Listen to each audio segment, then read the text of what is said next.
Swastiastu, perkenalkan nama saya Agung Rabagas Pananjaya Kauningan, NIM saya 2105531, mata program studi teknik mesin, dan dosen pengampu Bapak Profesor Dr. Cokodo Gede Tirta Nindya, STMT. Dan di sini saya akan menjelaskan tugas saya tentang casting proses atau proses produksi di bagian chapter 2, di mana itu di bagian metal forming proses, bagian J, K, dan L. Yang pertama ada metode pembentukan tingkat energi tinggi. Metode HERF itu juga kadang-kadang disebut dengan HVF atau pembentukan kecepatan tinggi, berguna dalam pembentukan benda kerja besar dan sulit dibentuknya logam melalui penerapan sejumlah besar energi dalam waktu yang sangat singkat. Proses-proses ini juga dapat dicirikan oleh kecepatan tinggi dari aksi pembentukan atau lebih dari 50 kaki per detik. Ini merupakan contohnya.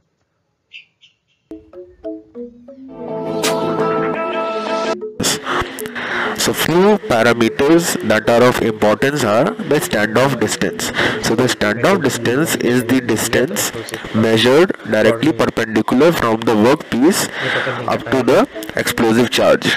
So this is the explosive charge that you can see, and this is connected to a battery, and that is operated from some far end. So as soon as this explosive charge gets energy from the battery, it explodes. So when this explodes, it creates a small, very high frequency wave. Lalu J1 adalah pembentukan eksplosif. Ini juga menggunakan eksplosif untuk menyediakan energi yang diperlukan untuk mempengaruhi operasi pembentukan. Biasanya ledakan ini terjadi dalam air dan tekanan air kemudian memaksa benda kerja menempel pada dinding-dinding cetakan. Tetapi karet, pasir, dan mandi kaca itu dan garam cair juga bisa digunakan sebagai media transfer sebuah tekanan. Nah, ini merupakan proses dari pembentukan eksplosif. Di sini adalah upper die workspace. Ini merupakan alatnya yang bernama eksplosif juga. Ini upper die-nya. Ini merupakan alat rel ini seperti rel itu bernama die casting seperti itu. Lalu J2, pembentukan gas yang mudah terbakar. Dengan HERF ini proses hidrogen, metana atau gas alam dicampur dengan udara, oksigen atau ozon. Ini sama dengan pembentukan tingkat energi tinggi. Yang di sini juga ada air. Ini alatnya, eksplosifnya. Dan di sini yang berbeda itu ada di sini, karena ini merupakan sebuah pembentukan gas yang mudah terbakar. Seperti itu. J3, pembentukan elektromagnetik EMF juga dikenal sebagai magnet pulsa yang membentuk. Menggunakan gaya gerak listrik itu juga dapat dihasilkan oleh elektromagnetik yang tiba-tiba untuk membentuk lembaran logam konduktif benda kerja. Sebuah kumparan magnet ini juga dapat ditetapkan berdekatan dengan benda kerja. Ini merupakan prosesnya, proses alat untuk melakukan pekerjaan ini. Yang pertama ada pulse dan die-nya. Dan di sini ada sebuah upper die-nya. Upper die-nya, jadi di hasil menjadi seperti ini. Lalu ditambah lagi dengan alat di sini yang bernama eksplosif ini. Lalu di sini diarsir dan di sininya dipotong lagi dan digabung dengan alatnya di bawah ini dan hasilnya seperti ini. Seperti itu. J4, pembentukan percikan debit atau elektrospark membentuk. Baik metode ini dan pembentukan elektrohidrolik dijelaskan di bawah ini menggunakan listrik energi yang tersimpan di bank kapasitor untuk membuat gelombang kejut yang ditransfer melalui cairan sedang. Ini merupakan proses contoh videonya.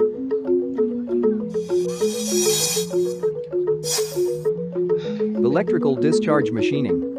EDM or electrical discharge machining is a non-conventional machining process. Merupakan Used for bagian-bagian dari machining very hard pembentukan materials petikan which debit. otherwise cannot be machined using conventional machining processes.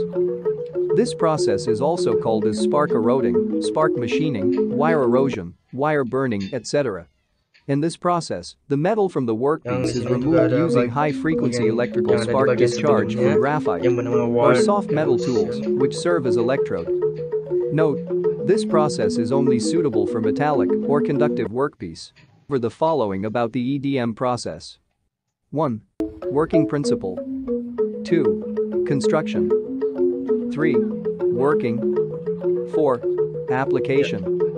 5. Ini Advantages and disadvantages. Working principle. The working principle of the EDM process is based on workpiece metal erosion with the application or spark discharge between the tool and the workpiece.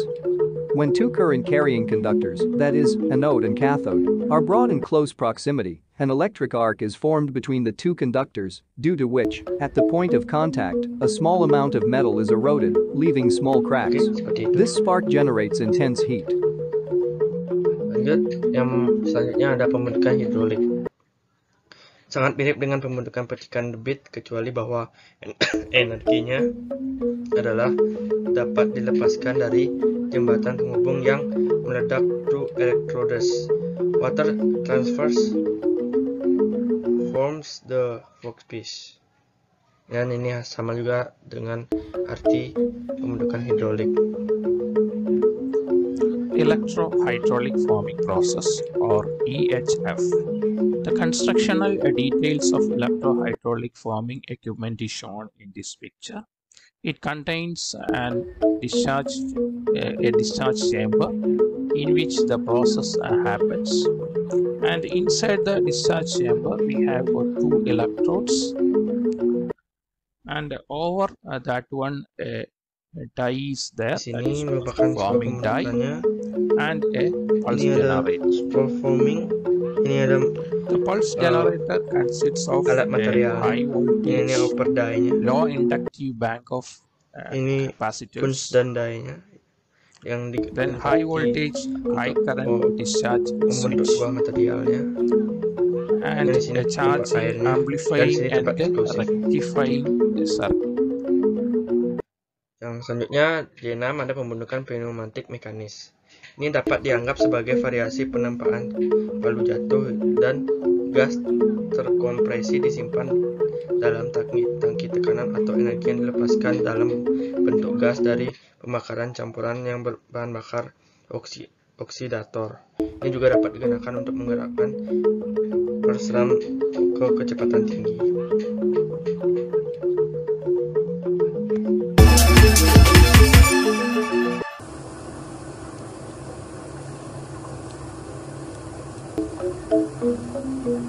Ini bukan proses penyemburannya yang bernama pembentukan pneumatik mekanis.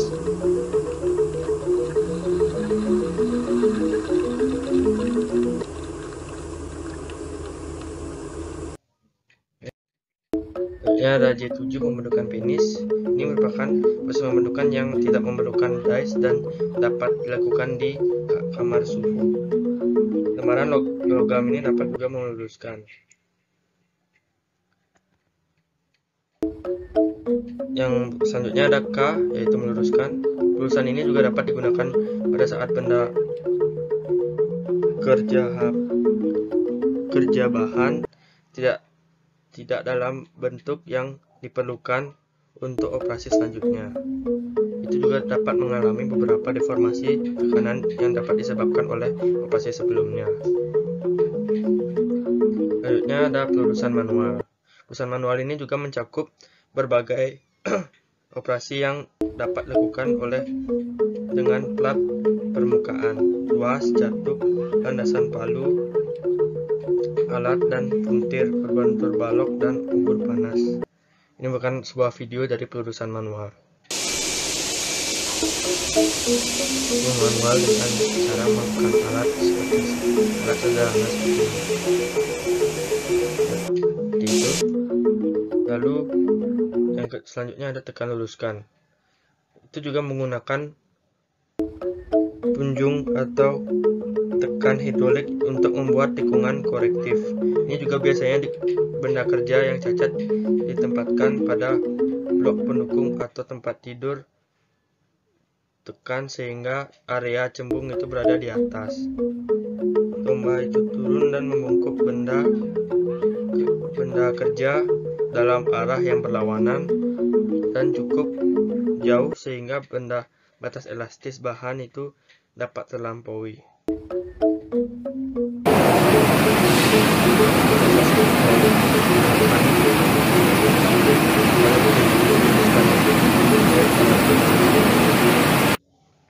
Seperti itu. Selanjutnya K3, pelurusan gulungan paralel. Diilustrasikan dalam gambar 2K3 itu digunakan pada lembaran batang atau kawat. Nah, lembarannya itu ada ini pun standarnya, ini alat materialnya. Dia diluruskan dengan sebuah gulungannya ini sebelumnya dan ini sesudah. Yang selanjutnya ada pelurusan putar. Itu merupakan metode untuk meluruskan batang dan batang bundar. Ini juga dapat menggunakan 2 atau lebih banyak roll dengan sumbu pada sudut satu sama lain dan pada suhu ke sumbu bagian. Terdapat pada gambar 2K4. Lurusan putar itu ada sebuah concave shape dan workpiece. Workpiece ini merupakan alatnya, maksudnya yang sudah jadi. Ini concave shape-nya itu yang sudah, ini yang masih alat yang untuk digunakan untuk berputar yang menjadi lurus seperti ini. Nah, itu. Lalu ada pelurusan episiklik. Itu merupakan proses pelurusan gendar poros penggerak berbentuk tabung dan proses baling-baling balok satu dan bagian lainnya dan tanpa simetris. Ini bukan video dari pelurusan episiklik. Set gear planetary yang juga dikenal sebagai rangkaian gigi episiklik atau epicyclic gear train adalah salah satu penemuan paling penting dan menarik dalam bidang teknik. Ini merupakan mekanisme variasi kecepatan yang mengagumkan dan sering digunakan pada mobil sebagai bagian penting dari transmisi otomatis. Terdapat di bawah sini. Mari kita pelajari rahasia set gear planetary di video ini. Satu set gear planetary memiliki 4 bagian utama. Gear sun, yang sama juga dengan gear planet, gear planetary, gear ring, ini ringnya yang seperti dan bel. carrier. Terlihat bahwa gear-gear ini terkadang berputar dengan cepat, terkadang lambat, dan terkadang bahkan berputar terbalik. Tapi, bagaimana ini bisa terjadi? Anda bisa sepenuhnya memprediksi gerakan set gear ini jika Anda memahami satu fakta sederhana saja. Saat 2 gear bergerak seperti yang ditunjukkan, keduanya harus memiliki kecepatan interface yang sama. Ini berarti kecepatan gear A harus sama dengan gear B di titik pertemuannya. Gear A yang kecil dan B yang gear besar.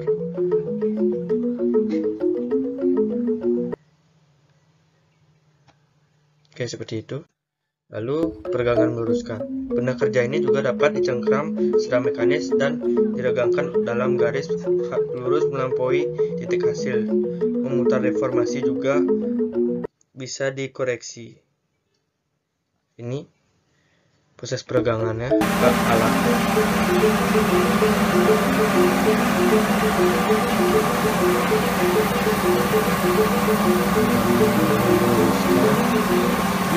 Proses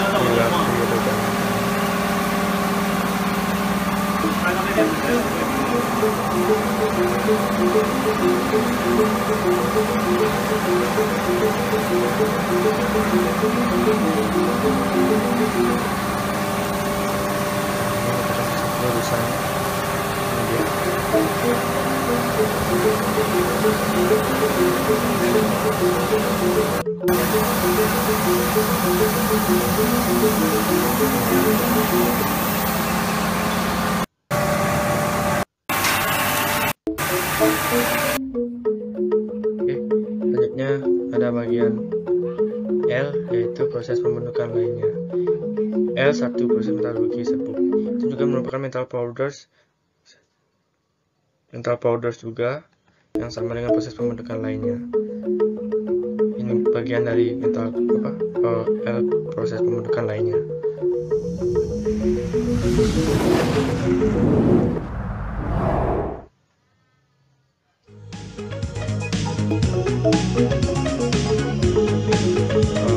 Penyemburannya lalu dibentuk ke sini.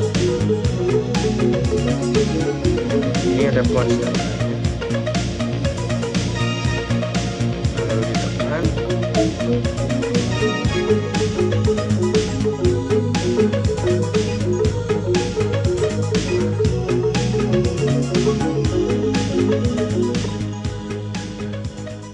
Hasilnya seperti itu. Lalu ini merupakan sebuah pembuatan bubuk logam.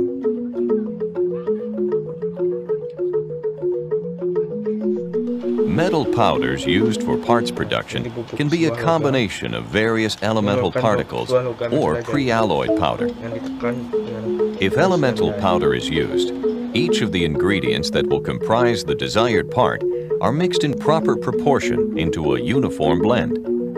With pre-alloyed powder, the proper proportion of ingredients is already present in each particle. In either case, additives such as binders and lubricants are usually added. The powder is then consolidated in molds or dies, shaping and densifying it into a compact of the desired part. At this point, the part, or compact, is in a green state. Lalu pencampuran bubuk dan pencampuran. Itu merupakan bubuk yang ideal untuk membuat suku cadang dapat mengandung campuran bubuk dari logam atau paduan yang berbeda. Non-logam, ukuran partikel yang berbeda, pelumas, dan pengikat.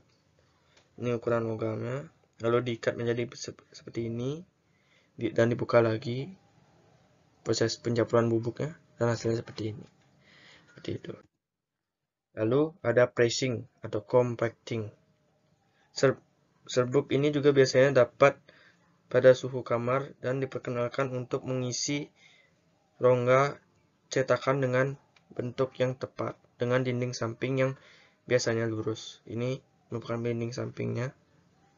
Hasilnya seperti ini, seperti itu. Lalu ada sintering. Itu merupakan kompak atau hijau dipanaskan ke suhu tinggi dalam suasana yang dapat terkendali. Baik tungku konveyor, tipe batch atau continue yang dapat digunakan. Ini merupakan video dari sebuah sintering.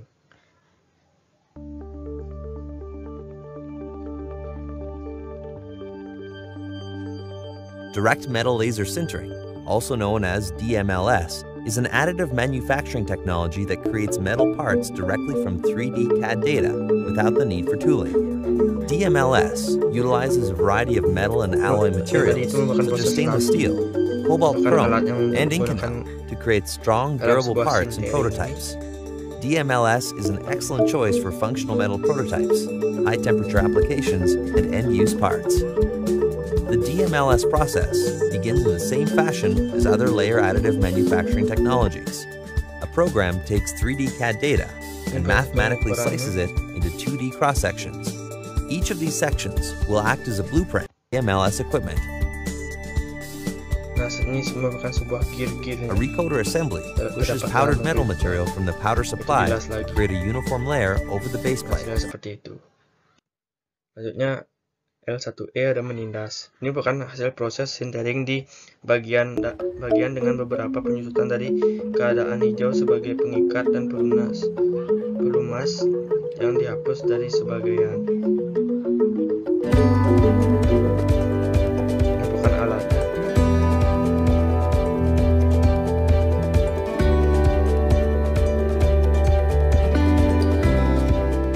I guess there's a lot of people, when they were younger, went to the beach and made sandcastles. First of all, you need a bucket. And the first thing you do after mum and dad have bought you that is run onto the beach and try and make the sandcastle as quickly as you can. When you first go on the beach, you're up a long way from where the sea has been, and the sand is very dry. It doesn't really make very good sandcastles because it just pours almost like a liquid. So after a while you run down by the sea where the waves are coming up. Some more complex shapes are difficult to take out of the sand. We give a quick sprinkle with a out and it will start to solidify before it has completed the task. We repeat the process. Ini dia hasil pasirnya. Mary Berry would be proud. Seperti itu, seperti ini. Lalu operasi sekunder. Bagian metalurgi ini dapat juga dikerjakan dengan mesin dan digulung dan juga dipanaskan dalam permukaan yang selesai setelah fabrikasi atau fabrication. Metal powders used for parts production can be a combination of various elemental particles or pre-alloyed powder. If elemental powder is used, each of the ingredients that will comprise the desired part, with applying it into a compact of the desired part. At this point, the part, or compact, is in a green state, where the Bahkan L1J itu penampakan logam bubuk. Dalam proses ini, bagian metalurgi itu juga metalurgi serbuk yang disinter menjadi kosong untuk penampakan. Operasi ini juga melibatkan lebih banyak reformasi drastis daripada represi konvensional, dan bagian P atau M itu juga dapat dipanaskan hingga suhunya itu penampakan terdapat pada penampakan sebelumnya. Ini merupakan contoh sebuah piston. Powder forging begins with a preform, which is made in a PM process that is modified for the application. The preform is converted to its final form in a closed die, hot forging operation. Ini alat materialnya. In this process, microporosity is virtually eliminated. Nah, ini merupakan Therefore, hasilnya PM components yang bernama exhibit powder significantly forging. higher ductility, impact. Sudah seperti itu. Lalu electroforming. Electroforming adalah proses yang menggunakan teknik electroplating dan dilihat pada 8C yang ini untuk membuat komponen lembaran yang berbentuk. Ada 3 langkah maka dalam proses persiapan mandrel, electroplating mandrel dengan ketebalan dibutuhkan, dan pemisahan bahan yang dilapisi dari mandrel. Mandrelnya itu alatnya nih, dilapisi, ini pelapisannya, dan ini hasil plus dan minusnya, seperti itu. Lalu yang terakhir ada L3, cetakan injeksi logam atau MIM. Adalah proses di suatu tempat antara bubuk standar pembentukan logam dan cetakan injeksi, seperti yang digunakan dengan banyak plastik. Ini bukan contoh videonya. Dan campuran ini juga berbahan partikel dan pengikat yang biasanya metal injection molding is a manufacturing technology that utilizes metal powders combined with organic binders using injection molding technology to produce highly complex structural metal components. Parts are subsequently processed and sintered to yield high-strength, intricately shaped parts. Gitu. Dan sekian, terima kasih. Om Santi Santi Santi Om.